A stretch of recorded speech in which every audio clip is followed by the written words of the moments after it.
I'm Sharon Betters, and this is the Daily Treasure podcast produced by Mark Inc. Ministries. And I'm so glad you are joining us for our journey to Christmas with the midwives of the Messiah.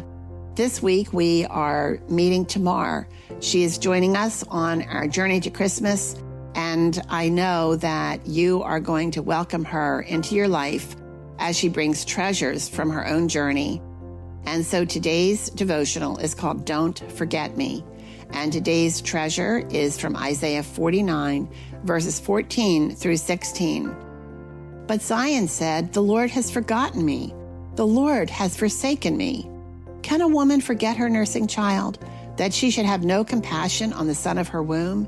Even these may forget, yet I will not forget you. Behold, I have engraved you on the palms of my hands. Your walls are continually before me. The pastor asked the elderly, childless widow, "What can I do for you?" Her simple response, "Don't forget me." I heard the same cry in my 84-year-old mother-in-law's words as we settled her into a rehab center. She was recovering from surgery for a broken leg and was unable to care for herself. I asked her to describe her concerns about her new surroundings, and she responded, "I'm afraid you're going to leave me here and forget about me." We shared tears as I tried to convince her we would never, ever do that. Her altered mental state diminished her ability to grasp the reasons for her temporary home. The only reassurance she could cling to was that I had never lied to her before. In her weakened condition, she had to choose to trust my assurances that we would never neglect or forget her. Perhaps that is one of the greatest fears of everyone. We want to know that at least one person in this world remembers us, cares for us, protects us, sees us, will not forget us. When Tamar joins us on our journey to Christmas, we learn that Tamar's choices as a woman were few. Become the wife of the man of her father's choice, or serve as a temple prostitute for Canaanite gods. Her Canaanite father gave her to Judah for a price, as a wife for Judah's son, Tamar's responsibility in this marriage was to bear sons. It doesn't take much to imagine the life Tamar experienced as wife. Tamar was abused physically, emotionally, spiritually, and sexually. And God killed because he was so evil. Some scholars believe that sin was sexual in nature and polluted the line of Judah, ultimately the line of Jesus. The Lord caused this man to die, and Tamar was now a young, childless widow. By law, her father-in-law gave her to his next son, Onan, commanding him to impregnate Tamar so that his brother would have children. This was in keeping with the Levirate law in place to protect young widows, but mainly so that a man's name would not be blotted out in Israel, as we read in Deuteronomy 25, verses 5 through 6.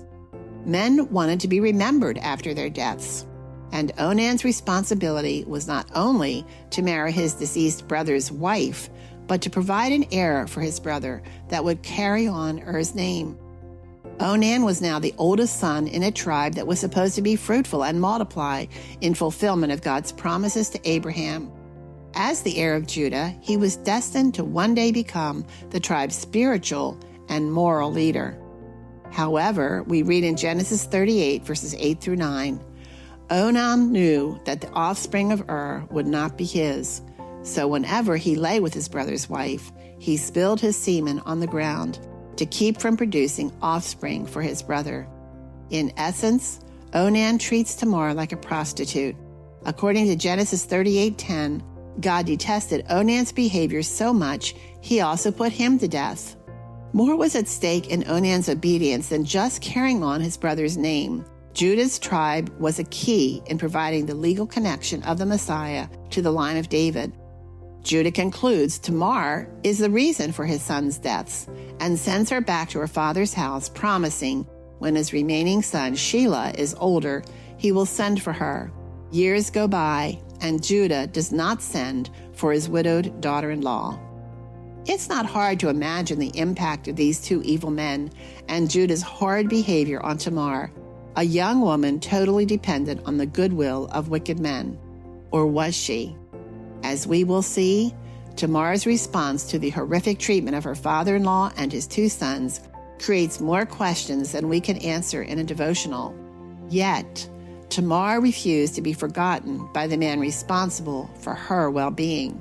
The first time I heard this story was several years after the death of her son Mark. Tamar's behavior raised moral questions I could not answer. But God's character displayed in her story created an aha moment in my desperate need to reconcile God's love with his sovereignty. In spite of Tamar's great deception, God used her pain and her trap to keep his promise that the Messiah must come through the line of Judah. If not for her insistence that Judah, her father-in-law, remember her, the line of Jesus could have died off. God specializes in bringing beauty from ashes. Don't forget me. This was my cry after the deaths of our son Mark and his friend Kelly. Please, Lord, show me how to navigate this dark land of grief. Don't forget your daughter and your promise to walk with me in the darkness.